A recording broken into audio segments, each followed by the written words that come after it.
Hi there, this is Live Prepper here, and this here is called, it's talking about utilities still seeking the sun. There's a lot of controversy going on, and this and that, and all this stuff. I want to read some of this to you. Now, this here is talking about Raleigh, North Carolina. The plunging cost of solar power is leading U.S. electric companies to capture more of the sun just when President Donald Trump is moving to boost coal and other fossil fuels. Why do you want to boost coal and fossil fuels? I just don't understand that. The fact is, we need to be more independent. We need to be more thinking about what nature resources we have and less codependent on other countries for our needs. That's what's happened to us. We've become so codependent on other countries that it has put us in a bind. So it's talking about solar power represents just about 1% of the electricity U.S. utilities generate today. 1%. Ain't that something? Only 1%. If more homes could go solar power or wind power, can you imagine how much more you would save? And you could sell the extra energy back to the companies,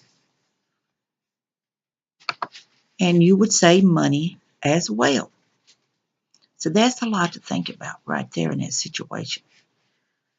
Now, it says both an opportunity and a defensive maneuver.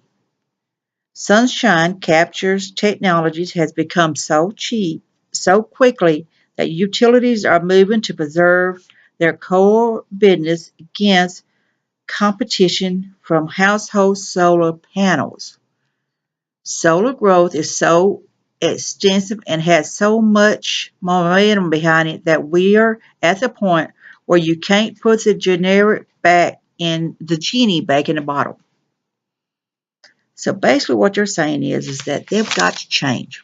If they don't change, they're going to go under because more and more people are going solar. More and more people are going wind power.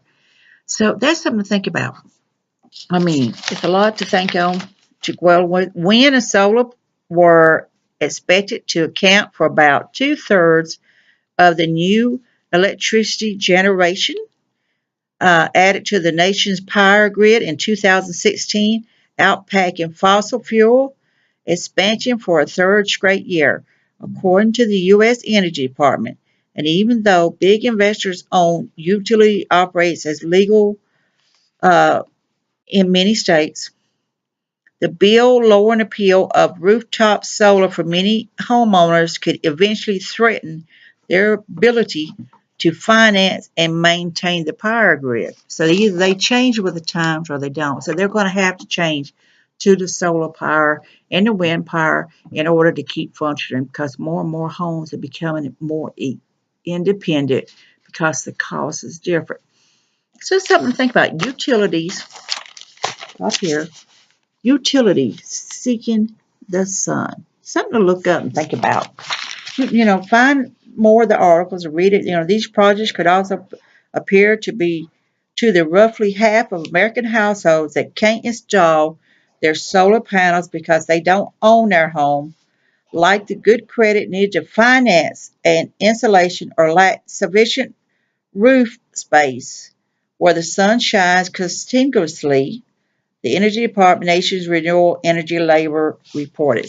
So there's still at least half of the people. When you think about so many people living in apartments now, they're living in rental homes because they can't afford to buy a home or they don't want to buy a home because job markets has changed where you're not at a place at 30 years anymore. You're going to do good to be at the same place 5 years until something happens and change owners or closes or goes to another country.